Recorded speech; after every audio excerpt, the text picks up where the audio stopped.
오늘은 조직 심리학의 개관에 대해서 말씀드리도록 하겠습니다.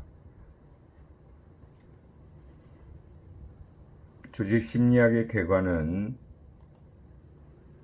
일단 기본적인 정의와 범위에 대해서 먼저 살펴보고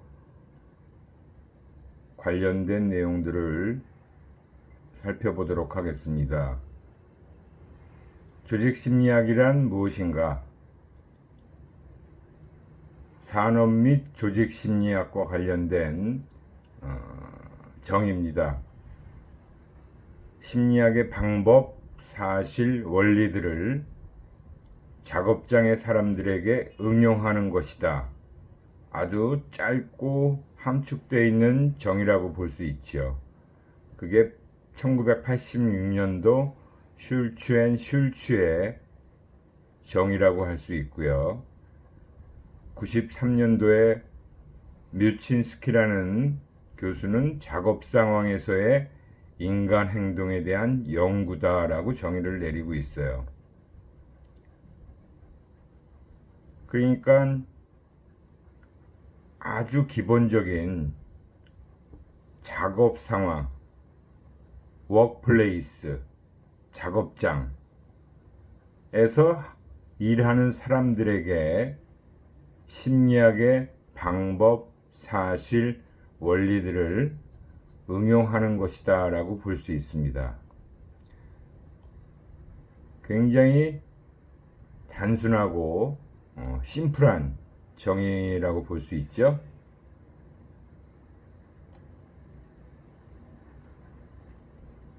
조직 목표에 영향을 미치는 인간의 행동을 개인 수준, 집단 수준, 조직 수준, 이 세 가지 수준에서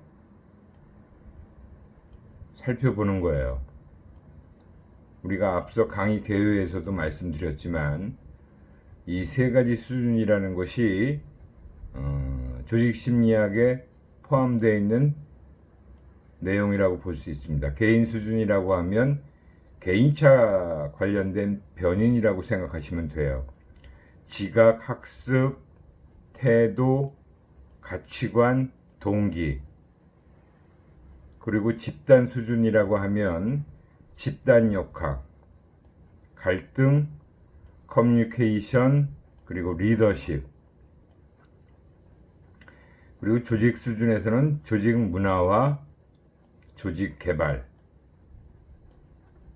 이 세 가지 수준에서 체계적으로 연구를 하는 그런 분야다라고 볼 수 있고요.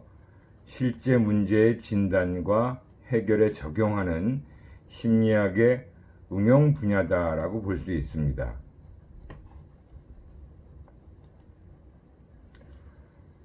조직 심리학의 범위는 조직 행동이라고 하는 파트와 조직 개발이라고 하는 파트로 크게 나눌 수가 있는데, 우리가 공부하는 내용들은 이 대부분이 조직 행동과 관련된 내용들을 공부하죠. 조직 내 종업원들의 태도와 행동을 다루는 분야다. 구체적으로 종업원의 직무 만족, 작업 동기, 조직에 대한 몰입, 종업원 상호 간의 의사소통, 리더십까지 다루게 됩니다. 우리가 앞서서 강의 계획서에서 살펴봤듯이 대부분의 내용들이 다 이 조직 행동과 관련된 내용들이에요.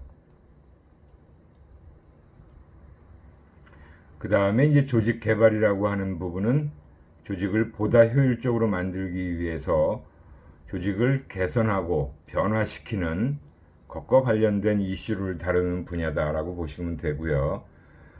조직의 문제를 진단하고 변화를 도입하며 이러한 변화가 조직에 미칠 효과를 평가하는 것이 바로 조직 개발이다라고 보시면 됩니다. 그래서 크게 구분하면 조직 행동과 조직 개발로 나눌 수 있는데, 우리가 배우고 있는 내용들은 대부분 이 조직 행동에 포함된 그런 내용들을 공부한다라고 보시면 됩니다.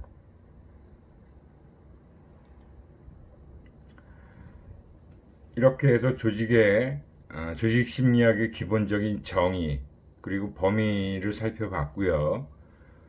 그리고 이제부터는 조직의 기원이다라고 해서 조직이 탄생된 배경을 먼저 살펴보고 어떻게 해서 발전되어 가는지를 살펴보는 내용들입니다.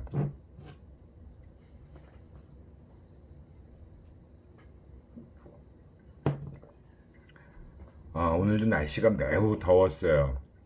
굉장히 더워서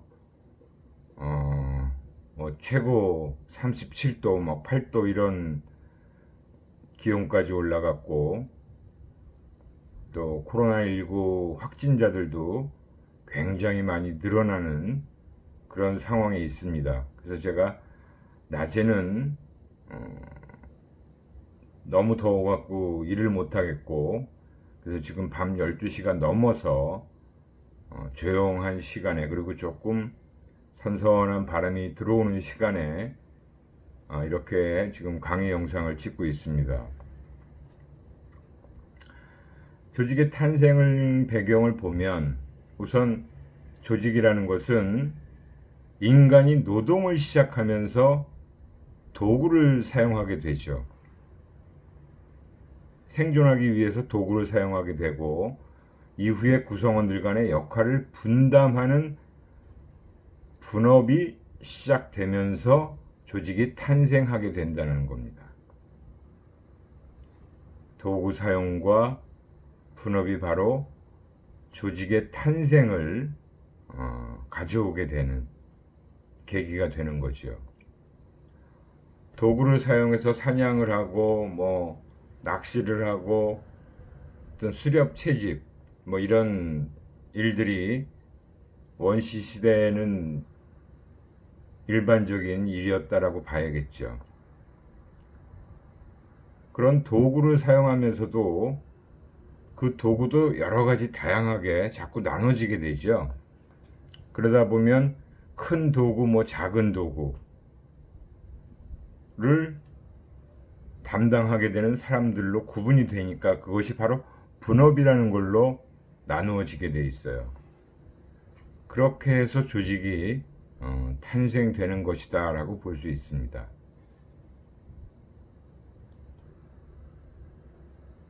조직은 오거나이제이션이라고 보통 얘기를 하죠. 그래서 일단 분업에 의해서 세 가지 특징적인 내용이 나오게 됩니다.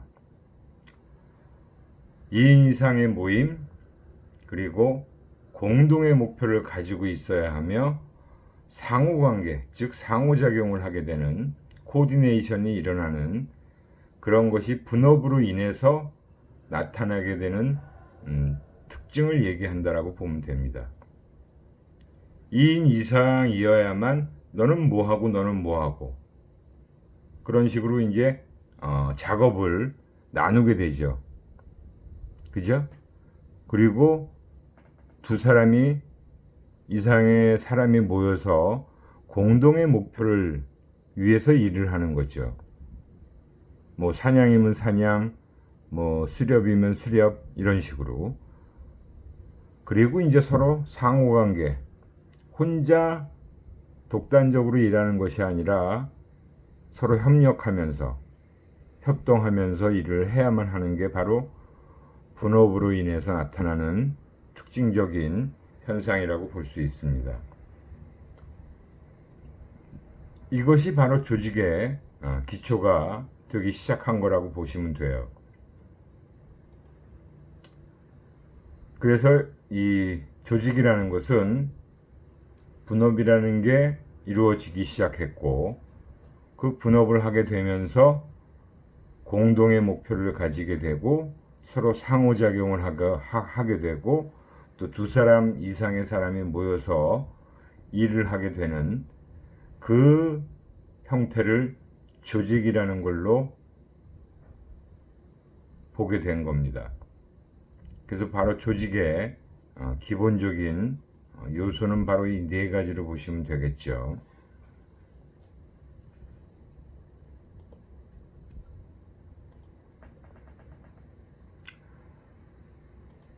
지금 현대 사회에서의 조직은 굉장히 다양하죠.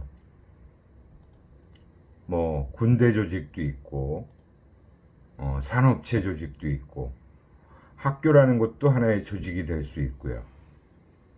공공기관, 여러 가지 다양한 기관들이, 기업들이 다 이런 조직이라고 하는 형태를 띠고 있습니다.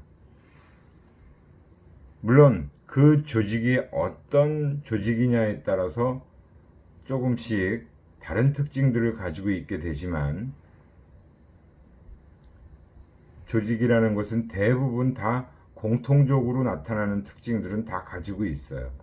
근데 우리가 이제 이 조직 심리학에서 공부하게 되는 것은 기업 조직에 국한된 내용을 가지고 공부를 하게 된다라고 보시면 됩니다.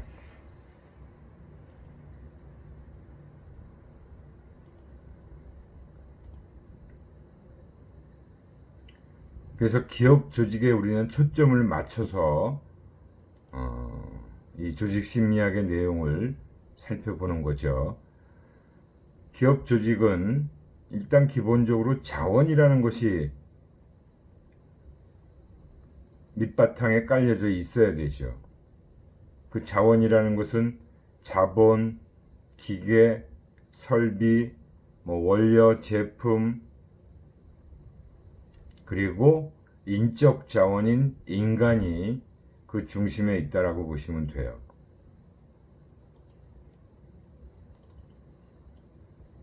그래서 그 인간이 그 기업 조직을 경영하게 되는 그런 경우가 일반적인 경우라고 볼 수 있고, 대부분의 대다수의 많은 조직, 기업 조직들은 다 이런 형태를 가지고 있는 것이 보통이라고 할 수 있습니다.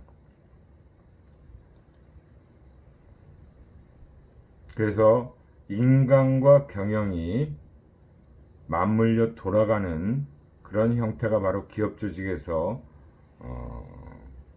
나타나는 특성이라고 보시면 되겠죠. 그래서 우리가 기업은 곧 사람이다 라는 얘기를 하고 있어요. 기업 조직 안에는 다양한 구성원들이 일을 하고 있죠. 그래서 기업은 곧 사람이다 라고 얘기를 하는 겁니다. 다양한 전공을 하고 다양한 인종, 다양한 연령대의 사람들이 모여서 일을 하는 곳이라고 보면 되겠죠. 결국은 기업 조직이라는 것은 그 기업 조직의 가장 많은 구성 요소로서의 사람이 꾸려가게 되고, 그 사람이 기업 조직을 이끌고 가게 되는 것이 바로 경영이라고 할 수 있는 그런 부분이라고 보시면 돼요. 그래서 기업은 곧 사람이다 라고 얘기를 하는 거죠. 그래서 많은 기업들이 사람을 잘 뽑아야 된다, 좋은 사람이 우리 조직에 들어와야 된다 라고 얘기들을 하고 있다라고 볼 수 있습니다.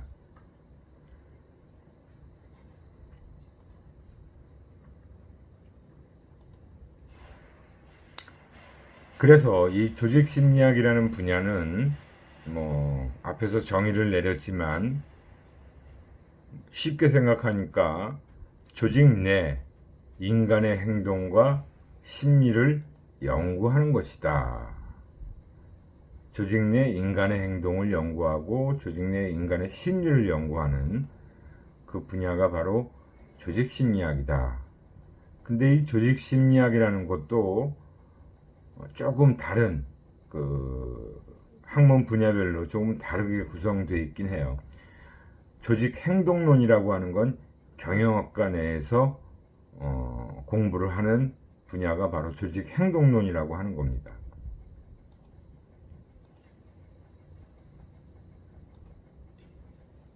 근데 우리 조직 심리학에서는 조직 내 인간의 행동과 심리를 연구하는 게 바로 조직 심리학이다라고 보시면 되는 거예요. 좀 차이점이 있죠. 행동에 초점을 맞춰서 연구를 하고 공부를 하는 거는 바로 오비라고 얘기하는 조직 행동론이라고 하는 분야고, 거기다가 행동뿐만이 아니라 심리에 더 초점을 맞추고 있는 게 조직 심리학이다라고 보시면 됩니다. 그러니까 조직 심리학과 조직 행동론에서 공부하는 컨텐츠들은 대부분 다 유사할 수 있어요. 비슷해요. 근데 경영학과에서 공부하는 이 조직 행동론은 주로 결과로 나타나고 있는 조직 행동에다 초점을 맞추고 있는 반면에, 우리 심리학 분야의 조직 심리학은 행동뿐만이 아니라 그 밑바탕에서 작용하고 있는 구성원들의 조직 내 인간의 심리를 중점적으로 다루고 있다라는 것이 차이점이라고 할 수 있습니다.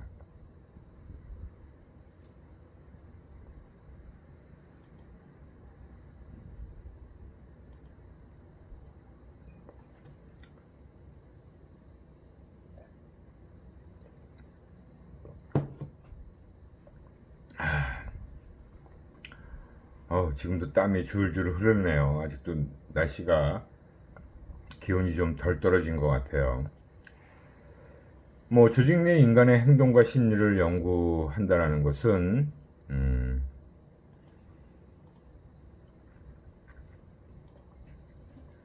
개인 차원에서, 우리가 아까 세 가지 차원 수준을 얘기했었죠. 그거보다 좀 더 큰 범위의 집단 차원에서 그룹 단위에 관련된 문제들을 또 살펴보는 게 포함되어 있다라 그랬죠.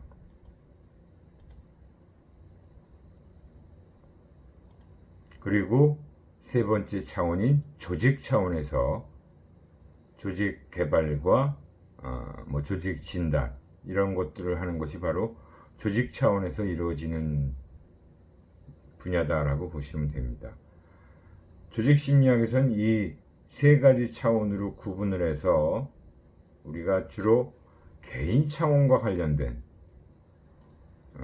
연구를 분야를 중점적으로 다루게 되어 있습니다. 우리가 심리학에서는 주로 개인차 변인이라고 많이들 얘기하고 있는 것과 관련된 내용이라고 보시면 돼요.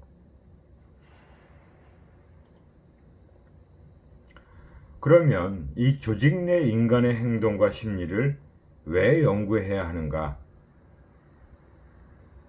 왜 연구해야겠어요? 조직 내 인간 행동과 심리에 대한 이해, 그리고 지식을 활용하고요. 그런 것들을 통해서 조직 목표의 효율적 달성을 이루어야 되고, 조직 목표의 효율적 달성이라고 하는 것은 바로 생산성 향상과 관련이 깊겠죠. 그리고 인간관계를 개선하는 부분도 관련되어 있고, 사원들의 긍지와 만족을 느끼게 해주는 부분도 관계되어 있을 거고요. 더 나아가서 기업이 만든 제품이나 서비스를 사용하고 고객들이 얼마나 만족하는지까지 이의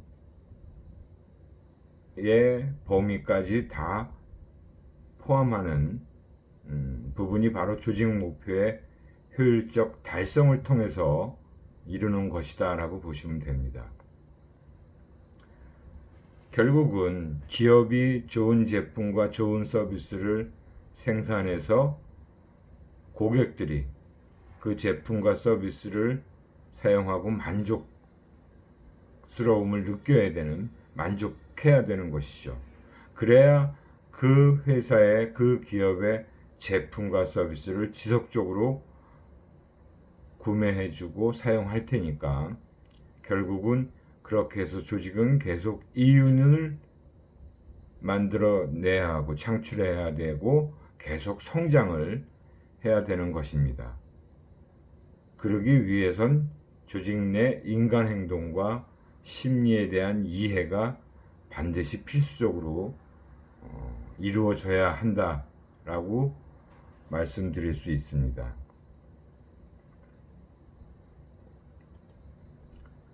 그래서 조직 심리학이라는 학문의 연구는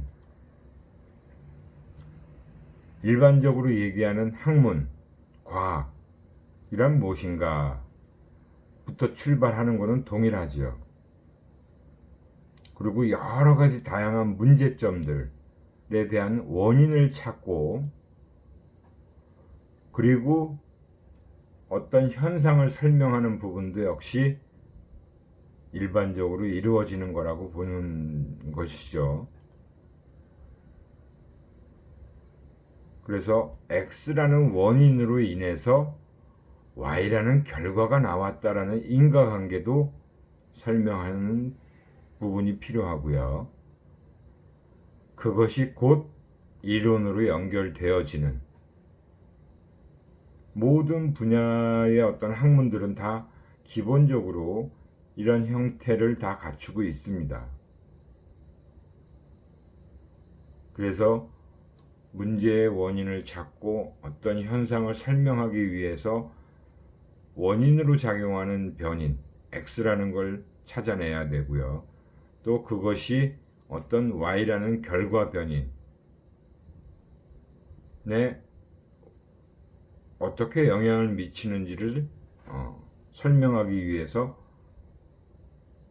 여러 가지 다양한 이론들이 필요하게 된 거고 그런 이론들을 구축하는 분야다라고 보시면 됩니다. 그래서 조직심리학에서도 그 밑바탕에 깔려있는 기초 이론들은 다 심리학에서 우리가 앞서서 그 강의계획서 얘기할 때도 얘기했지만 기본적인 사회심리학, 인지심리학, 지각심리학, 동기론, 욕구이론, 정서와 감정, 사회심리학에서 얘기하는 태도, 행동 이런 기초심리학 이론들이 다 이 조직심리학이라는 학문 분야에 응용되어지는 것으로서 우리 조직심리학이 다 구성되어 있다 라고 보시면 됩니다.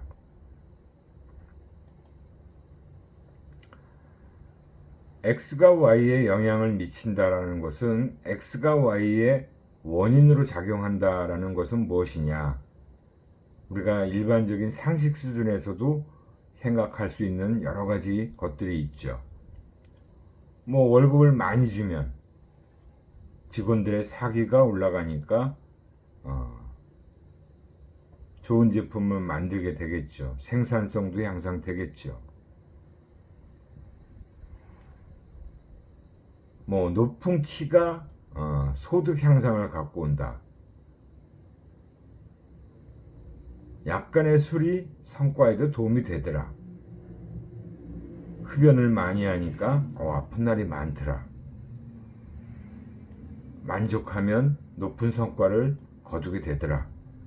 뭐 이런 것들이 일반적인 그런 수준에서 우리가 얘기하는 X가 Y의 원인으로 작용한다라는 그런 부분을 설명해 주고 있는 현상이라고 볼 수 있어요. 이건 상식적으로 우린 누구나 다 알 수 있는 기본적으로 다 그렇게 유추할 수 있는 그런 내용이라고 볼 수 있죠. 그런 방식으로 조직심리학의 많은 이론들도 그런 방식으로 다 탄생하게 됐다라고 보시면 돼요. 과학적 지식의 발견이라는 것은 곧 이론의 발견이고 그 이론의 발견이 곧 연구를 통해서 이루어지는 것이죠.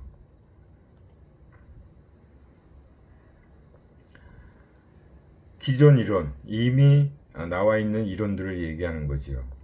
그래서 X가 Y의 원인으로 작용한다라는 것은 이미 어떤 기존 이론에서 설명이 되어지고 있는데 그걸 바탕으로 해서 또 새로운 가설 G가 Y에 또 원인으로 작용하더라 하는 것을 가설로 설정할 수가 있죠. 그래서 그 가설 설정을 검증하게 되면 어떤 현상에 대한 부분을 설명할 수 있게 됩니다.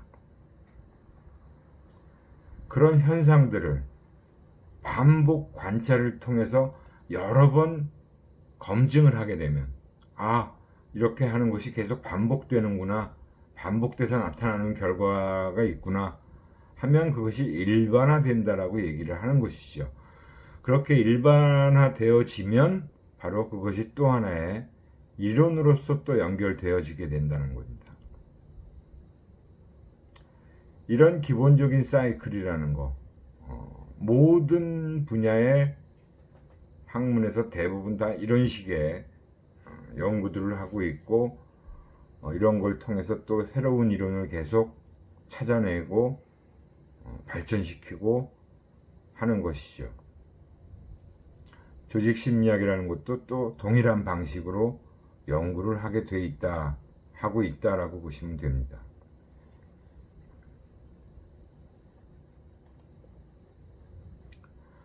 거기에는 연역법이라는 것과 귀납법이라는 게 있어요. 연역법이라는 것은 대전제를 깔아놓고 거기로부터 또 새로운 것들을 추론해 나가는 작업이고, 귀납법이라는 것은 여러 가지 개별적인 현상들을 가지고, 그렇기 때문에 그것을 여러 개 계속 반복 검증해서 결론을 내리게 되면 하나의 이론으로 귀결이 되어지는, 그건 귀납법이라고 얘기하는 거죠. 이 두 가지 방식이 다 사용되고 있습니다. 실제로 이게 바로 리서치 사이클이라고 얘기하는 것입니다. 연구 사이클, 연구의 하나의 그 수레바퀴처럼 돌아가는 사이클이라고 보시면 됩니다. 이 조직심리학이라는 것의 학문의 특징을 살펴보면 실천학문이다, 즉 응용학문이다라는 겁니다. 기초학문이라는 건 뭐예요? 주로 이론 중심의 학문을 기초학문이라고 할 수 있는데, 우리 조직심리학은 바로 실천, 응용되어지는 부분에 대해서 많은 것들을 설명하고 있다라고 보시면 되고요. 종합학문이다. 물론 심리학을 중심으로 구성되어 있지만 또 그 심리학적인 지식 말고도 다른 분야의 여러 가지 사회과학 분야의 많은 학문들이 또 종합적으로 같이 연구되고 분석에 활용된다라고 보시면 됩니다. 그리고 인간 존중의 학문이다. 결국은 조직 내 구성원이 바로 인간이고, 그 조직 내 구성원들이 어떻게 하면 조직에서 만족스럽고 즐겁게 일을 잘할 수 있게 해줄 건가. 물론 경영자 입장에서 보면 생산성을 향상시키고 더 좋은 성과를 내게 하는 것이 훨씬 더 회사 발전에 도움이 되겠죠. 그러기 위해서는 그 구성원들을 존중해 주고 일을 시켜야 되는 겁니다. 예전 초창기에 이 조직 이론을 보면 어떻게 하면 막 일을 많이 하게끔 해서 더 많은 생산량을 늘리게 할 건가에만 초점을 맞춘 시기가 있었어요. 그 초창기 조직 이론들이 다 그렇게 인간을 하나의 로봇처럼 생각하는, 기계의 어떤 부속품처럼 생각하고 어떻게 하면 인간을 더 일을 많이 하게 할 건가에 초점을 맞춘 이론들이 있었습니다. 하지만 최근 현대 사회에서의 현대 기업에서의 인간은 그렇게 해서는 인간 존중의 학문이라고 볼 수가 없는 거죠. 그러니까 인간의 그 구성원들이 얼마나 더 행복하고 즐겁게 일을 잘할 수 있느냐가 더 어떻게 보면 먼저 선행적으로 이루어져야 되는 겁니다.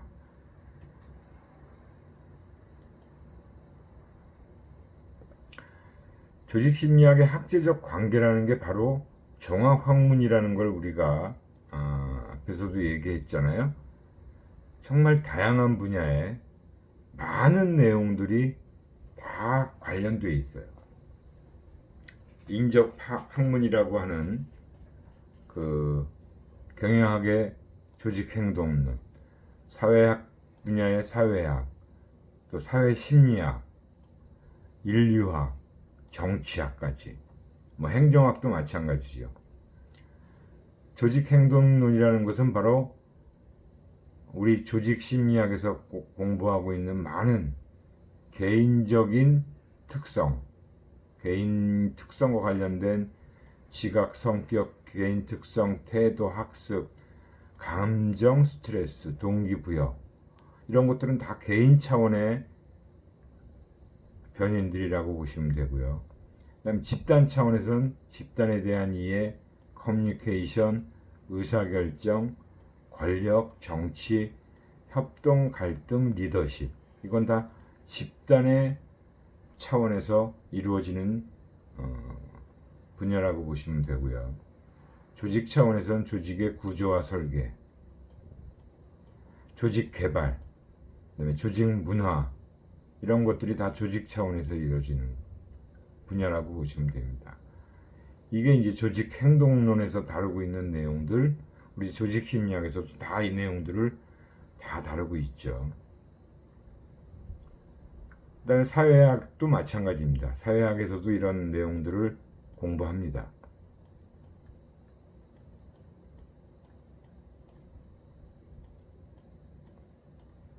집단 차원에서의 문제와 조직 차원에서의 문제, 관료와 통제, 조직 구조, 권위, 환경, 조직 변화, 이런 내용들은 다 사회학 분야에서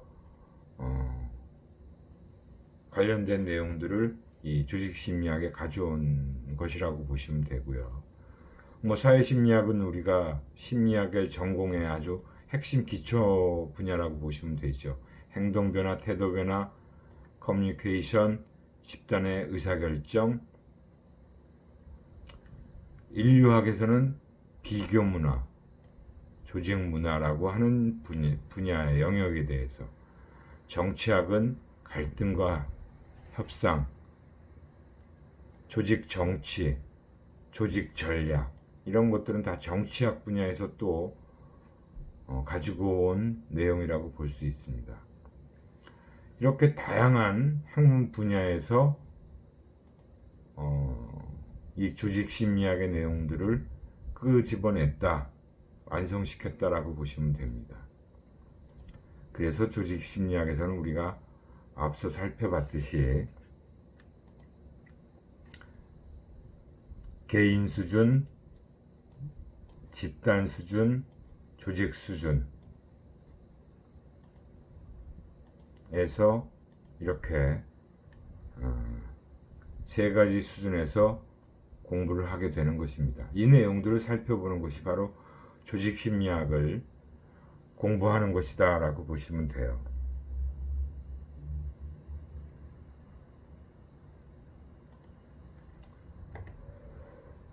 이 조직 형성의 배경이라는 것은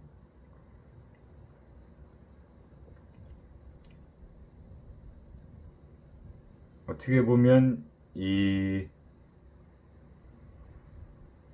본격적인 기업 조직이 탄생하기 시작한 산업혁명이 일어난 시기까지 여러 가지 다양한 세계사적인 사건들을 배경으로 하고 있다라고 보시면 돼요. 십자군 전쟁의 패배로 인해서 물질 욕구가 커지게 되고, 또 한편으로는 인본주의라는 것도 탄생하게 됩니다. 물질 욕구가 증가하면서 여러 세계 각지에 있는 지역에서 무역 확대가 일어나게 되겠죠. 무역이 활발하게 이루어지고, 그래서 시장이라는 것이 형성되고, 그 다음에 인후 형상, 농업에서 자꾸 탈출하는 그런 현상도 일어나게 되고, 그 다음에 인본주의에서 바로 과학발전이라는 것이 나타나게 되고요. 기계가 발명되고, 그러면서 자본가가 출현하게 됩니다. 돈을 번 사람들이 있게 되는 거죠. 그리고 농업혁명이 일어나게 됩니다. 전통적인 그런 농업만 하던 상황에서 농업 이외에 다른 일들을 가지고 우리가 사람들이 생존하게 되고, 거기서 교환, 무역을 활발하게 하게 되면서 시장도 형성되고, 그것이 바로 이 산업혁명이라는 것이 일어나게 된, 산업혁명을 촉발시키게 된 배경들이라고 보실 수 있어요. 결국은 산업혁명이 뭐예요? 가속화되는 거죠. 여러 가지 기술과 과학과 여러 가지 물질적인 부분이 다 급속하게 발전되고, 그래서 이제 혁명이라는 말을 붙일 정도로 많은 변화가 일어나기 시작한 게 바로 산업혁명입니다. 그러니까 중세 이후부터 이 산업혁명 시기까지 이런 다양한 사건들로 인해서 많은 변화가 일어나게 되는 그 상황이 바로 산업혁명이다라고 보시면 되죠. 산업혁명에서 이제 바로 여러 가지 다양한 조직들이, 크고 작은 조직들이 탄생하게 되는 겁니다.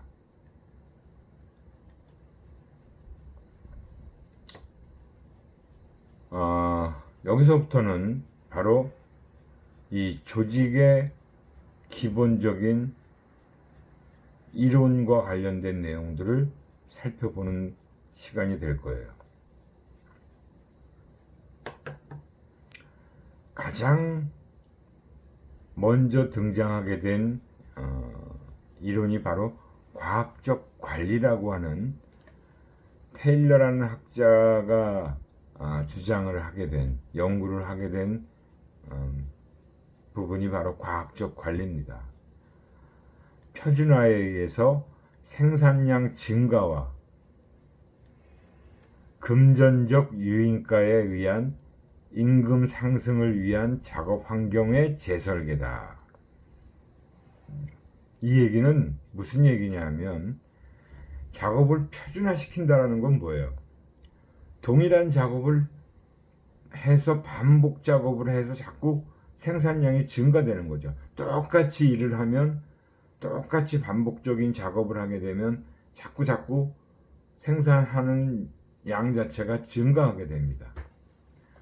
그리고 생산량이 증가하는 거에 따라서 자꾸 금전적 유인가, 즉 돈을 더 많이 주게 되는 거죠. 그죠? 돈을 더 많이 준다는 건 뭐예요? 월급이 늘어나는 거예요. 월급이 늘어나니까 사람들은 내가 이렇게 일을 더 많이 하고 생산량이 늘어나, 생산량을 증가시키면 월급이 더 많이 나오는구나. 그 당시만 해도 월급을 많이 받는 게 최고의 가치라고도 할 수 있는 거죠. 결국은 임금 상승이 계속 일어나게 되고, 작업 환경을 새롭게 설계할 필요도 있게 되는 거죠.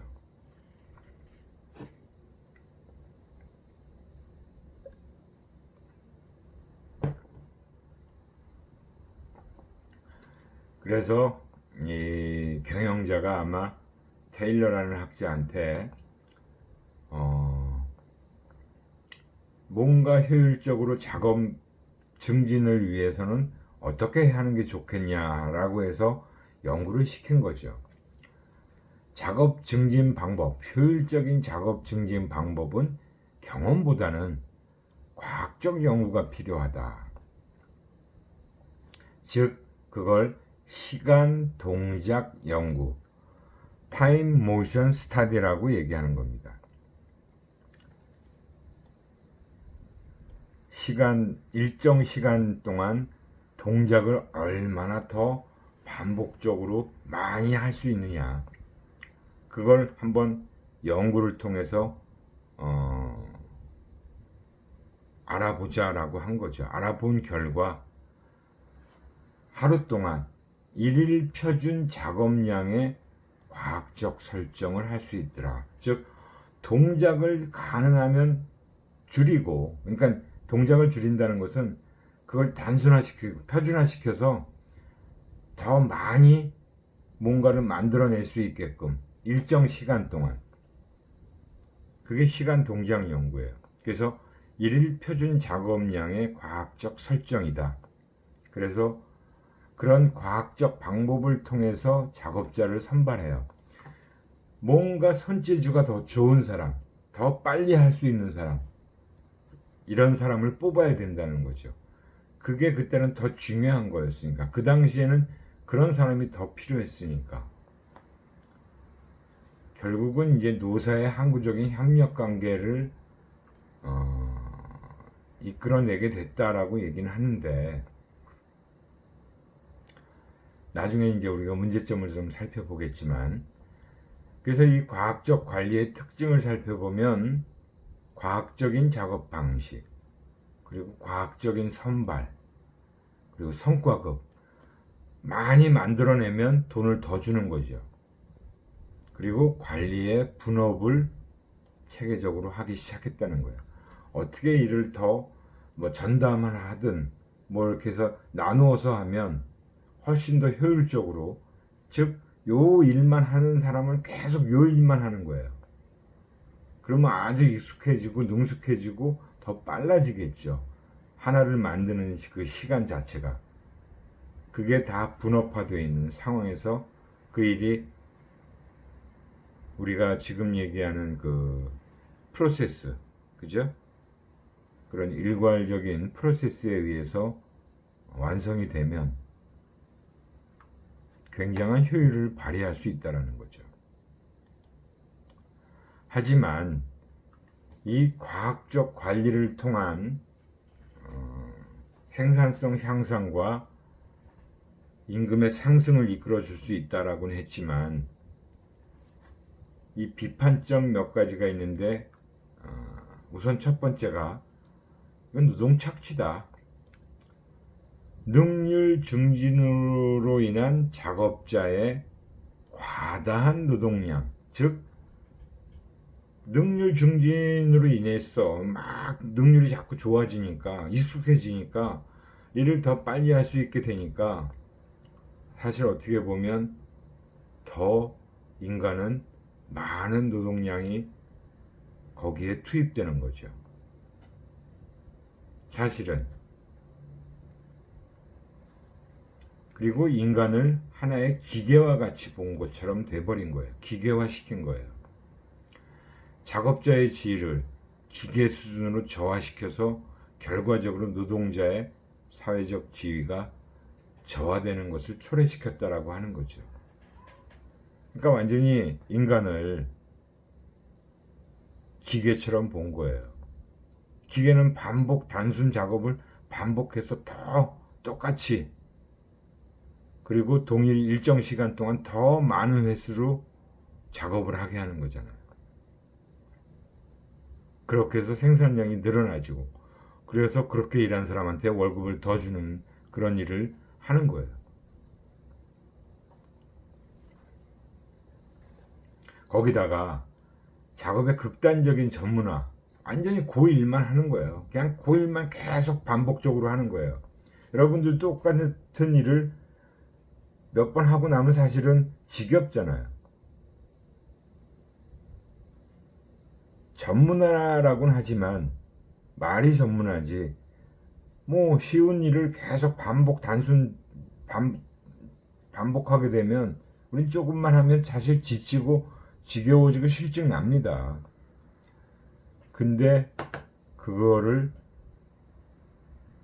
더 빨리 잘할 수 있다 그래서 계속 시키게 되면 작업의 단조로움이 이루어지게 되고 결국 작업 의욕 저하를 초래하게 되는 거죠. 그래서 우리도 단순 반복하는 일을 조금만 하면 여러분들도 다 실증 나고 지겨워 하잖아요. 그러니 공장에서 하루 종일 똑같은 그 작업을 처음에는 그게 쉬워지고 뭐 아주 빨라지고 막 이러니까 처음엔 좋았다라고 볼 수 있겠지만 조금만 시간이 지나면 우리는 우리 인간은 실증을 내고 그것에 대해서 좀 더 새로운 일을 하고 싶다라는 욕구가 생기게 되어 있습니다. 그럼에도 불구하고 그걸 계속 강요하고 그것만 잘하면 된다라고 해서 자꾸 일을 지속적으로 하게 되면 우리 인간은 더 이상 일을 하고 싶다라는 생각보다는 이제 그만하고 싶다라는 생각이 들겠죠. 작업자의 복지 증진에는 역행하는 일이다라고 볼 수 있습니다. 결국은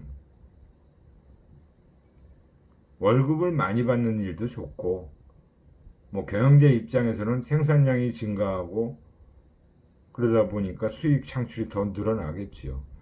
하루에 만들어낼 수 있는 그 숫자가 더 많아지니까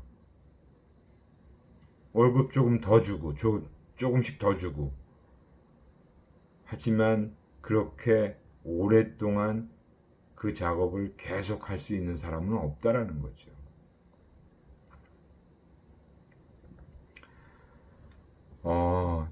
이런 부분이 바로 이 과학적 관리에 대한 비판이 생겼다라고 할 수 있는 것입니다.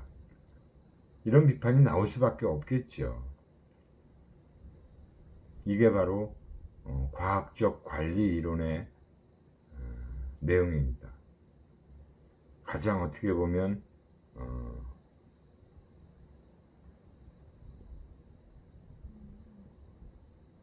기본적인 조직에서